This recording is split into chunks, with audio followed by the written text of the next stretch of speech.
Hello everyone, welcome to my video on multi-level inheritance. In this video, we are going to learn what is multi-level inheritance, how to define a derived classes in multi-level inheritance, creating objects of derived class, a sample C++ program to implement multi-level inheritance, question and answer session, and at the end, assignment or exercise for you. Types of inheritance. So there are 5 types of inheritance. First, single inheritance, multiple inheritance, hierarchical inheritance, multi-level inheritance, and hybrid inheritance. So out of these 5, we are going to learn how to implement multi-level inheritance in C++. Let us see what is exactly multi-level inheritance. If one class is derived from another class and which itself is derived from another class, another base class, known as multi-level inheritance. So like this, minimum 3 classes are involved to form multi-level inheritance. There are multiple levels of extension of classes. So the class is extended further into more than one level, that is 2 or 3 or n number of levels. This is base class. From this base class, one new class is inherited, that is derived, which is known as intermediate base class. From this intermediate base class, one more class is derived, that is derived class, and so on. We can derive multiple classes. So in this structure, this is level 1, that is between first and second class. The intermediate base class is derived from base class, that is level 1. Then level 2, in level 2 derived class is derived from intermediate base class, and like this there may be n number of levels. So this is the structure of multi-level inheritance, in which multiple levels of extension of classes. While implementing multi-level inheritance in C++, the base class is defined with normal class definition. So there is no change. As usual, you can go for definition of base class, which includes data members in private section, member functions in public section. Then it is required to define intermediate base class and derived class. So intermediate base class is defined like this: class intermediate base class name, then colon, that is a relationship operator between derived class and base class, mode, base class name, so from which base class the class is derived. Then in private section, as usual, the data members declaration, and in public section the declaration or definition of member functions. On the same line, you can define another derived class which is inherited from intermediate base class. So this is the syntax: class keyword, then the name of the derived class, colon, the mode of inheritance, and intermediate base class name. Again, it has its own data members under private section and member functions under public section. So here colon indicates relationship between derived class and base class, from which base class the new class is derived. That is indicated by the colon symbol or colon operator, which is in between derived class and base class. Mode is, it may be private, public, or protected. 3 types of modes, inheritance modes are there: private, public, and protected. Usually the public mode is mostly used. So here base class, and from this base class this intermediate class is derived. So like this, there is inheritance happening between base class and intermediate class under level 1. Under level 2, intermediate base class. From this intermediate base class, the derived class is derived or inherited. So this is level number 2. So like this, here I have given the syntax of minimum 2 levels, and like this the levels can be further extended up to n number of levels. Then in main function we have to create objects. While implementing multi-level inheritance, the objects are created of derived class and not of base class or intermediate base class. As usual, whenever you are implementing any type of inheritance, we are always creating the objects of derived classes. The derived class name and the list of objects, that is object names, n number of objects you can create. This is a simple syntax, the normal regular syntax. Accessing member functions. Now using this object you can access member functions. Now here minimum 3 classes are involved: base class, intermediate base class and derived class. Now the object is created only of derived class. Now this object of derived class can access the member functions of its own class, then its intermediate base class, and finally the base class. So means the member functions of all these 3 classes can be easily accessed by the object of derived class.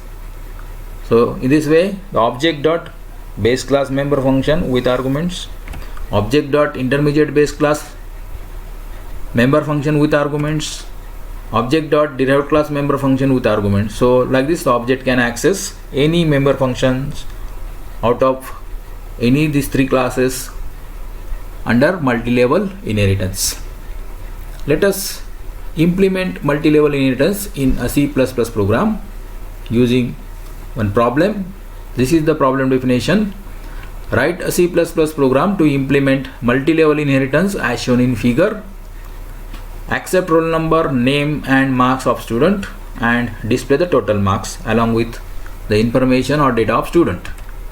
So there is one base class. There is a class named student in which there are 2 data members, roll number and name of student. From this student class you have to derive one class, that is test, and in which there will be 2 data members, marks 1 and marks 2. From test class again one more class is derived, that is a result, which has 1 data member total. So like this 3 classes are involved and there is a relationship between these 3 classes in the form of multi-level inheritance. Let us write a C++ program to implement multi-level inheritance. First of all, as usual, include iostream.h header file. Now let us write the base class definition. The class is student. The student class is having data members, and in this private section I am going to declare roll number of integer type and name of character type array.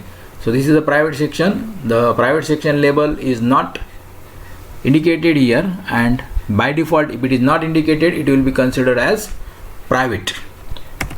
Under public section, let us define member function get student, which accept no arguments and no return type. Display the message enter roll number using cout and insertion operator. Accept the value of roll number using cin and extraction operator. Display the message enter name using cout and insertion operator. Accept the name value of name using getS function. End of the get student member function. Now on the right side of your screen, void, let us define put student member function, which will display the values of roll number and name data members. This function also does not accept any argument and not returning any value. It is void. So first of all I will display the value of roll number, and then on next line I will display the value of name of student. So like this I have performed output operation to display the roll number and name of student using put student member function. Let us end the class. So this is the complete class definition of student class. Let us go for next class, that is intermediate base class. Our intermediate base class is test, which is derived from student class. So like this, here I will define the intermediate base class, which is publicly inherited from student base class. So class test colon public, that is the mode, and student is the name of base class. So here test class is derived publicly from student class, which is our intermediate base class. It has its own private section, and in that the data members, two data members are there, marks1 and marks2 of integer type. In public section we have member function getMarks, which is again the void function, does not accept any argument and does not return any value. Next function is getTotal, which does not accept any arguments, but it returns the integer type of value. That integer type of value is nothing but the total of marks1 and marks2. So let us end the declaration of test class, which is the intermediate base class. The definition of getMarks and getTotal member functions we are going to define or write on next slide. Now let us write the definition of member functions. GetMarks, which is the member of test class, does not return any value, does not accept any argument. So the first line of this member function will be void test scope resolution operator getMarks. Then first let us display the prompt message, enter marks of two subjects, so that user can enter the values of two marks, that is seen extraction operators marks1 and marks2. So this is input operation to accept the values of two marks data members, marks1 and marks2. Member function to define total. So let's write the member function definition of getTotal. GetTotal is the member function of test class, and it returns integer type of value and does not accept any argument. So in this way my first line will be int test scope resolution operator getTotal, no arguments. One local variable will be required to find the total, that is let us set tot of integer type. Find the value of tot by taking addition of marks1 and marks2 data members and return the value of tot variable, that is return total of marks. So in this way getTotal function will find the total of 2 marks and will return it. Now let us go for class number 3, that is derived class. So that is level number 2. So the name of the class is result and it is publicly derived from class test. So like this, test is the intermediate base class and result is its derived. So in its private section one data member is there, that is total of integer type. In public section I will display the value of total. Now the total is calculated by taking the addition of marks1 and marks2, but marks1 and marks2 are private data members of test class, and the private data members of test class cannot be accessed within another class. So these private data members are protected. Even though in inheritance the private data members are not accessible to any other class or within any other class or outside the test class. So in this way the total of marks1 and marks2 cannot be calculated here in this result class. But for that we have already defined getTotal function in test class, and this getTotal function can be easily accessed here within result class. So total is equal to getTotal. So I call the intermediate class function getTotal within putTotal function of result class. So this is the member function of one class is called within the member function of another class. This is also called as nesting of member functions. So here getTotal function will return the total value, and that total value will be assigned to total data member, and like this total is obtained here and it is displayed using cout and insertion operator. Total marks is equal to total. So like this putTotal function will get the total from getTotal function and will display it. End of the putTotal function, and here this total is equal to getTotal. This is the nesting of member function. One member function is called within another member function. End of derived class. So like this, now we have finished the all three definitions of all three classes. Now let us go for main function. So let us write the main function. Int main. First of all, let us create object of derived class. Our derived class is result, and from this result class I am creating object R, capital R. First of all, I will display the message enter data of student, and below that I will call the member function, appropriate member function, to accept the data of student. So first of all, I will accept the roll number and name of student by calling get student function of base class using object R. So R dot get student.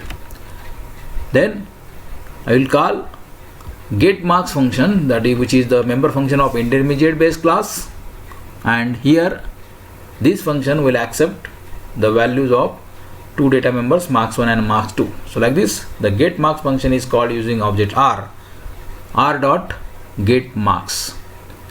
Like this, object R is calling the member function of base class, also the member function of intermediate base class, and object R is the object of result class, which is the derived class. So it is allowed in inheritance. Now let us go for output operation. Data of student, this message, that is the title for output, is displayed, data of student. For displaying, we have two member functions, that is put student and put total. So first of all, I will display the data of student, that is the roll number and name, using put student function. So the function call is R dot put student. Here the R object is calling the base class member function. Then R object will call the member function of derived class, that is put total. The put total function will display the total, and within put total function the another member function is called, that is get total, which is the member function of intermediate base class. So like this, here finally the total marks will be displayed. Return 0, end of the main function. So like this, we have finished the complete C++ program to implement multi-level inheritance. If you run this program, you will get the output like this. On the right side of your screen, you can view the output. First of all, enter data of student, this message will be displayed. Then it will accept the roll number, then it will accept the name of the student, let us say 75 and Sanjay Patil. Enter marks of two subjects. Now user will enter the marks, let us say 22, 20. The input is over. Now the program will display the output by displaying the with heading, that is the title data of student, followed by roll number 75, name Sanjay Patil, total marks 42. So in this way we will get the expected output from this C++ program in which we have implemented multi-level inheritance. Hope you have understood the concept of multi-level inheritance. Let us check your understanding of today's video. Try to find the answer of these simple questions. The answer will be in a single word only. First question for you: minimum how many classes are required to implement multi-level inheritance? So if you want to implement multi-level inheritance, minimum how many classes are required? Second question: the class which is derived from base class is known as dash dash class. So you have to give the name of that class which is derived from base class. Question number 3: in multi-level inheritance, object of derived class can access member functions of both base and intermediate base classes. The object of derived class can access member functions of both base and intermediate base classes, whether this statement is true or false. Fourth question: in multi-level inheritance, the objects are created of dash dash class. So which class is used to create the object? That is, you have to give the name. With respect to multi-level inheritance, which statement is correct? So I am going to give you two statements, statement A and statement B. One class is derived from multiple base classes, one class is derived from another class, which itself is derived from another class. Out of these two, A and B, which is correct with respect to multi-level inheritance. Last question. In multi-level inheritance, only 3 classes with 2 levels can be implemented. So whether it is true or false. So only 3 classes with 2 levels can be implemented, whether this is true or false. So like this, if you are able to answer the questions of these simple questions, then you can conclude that you have understood the concept of multi-level inheritance. Now one exercise for you.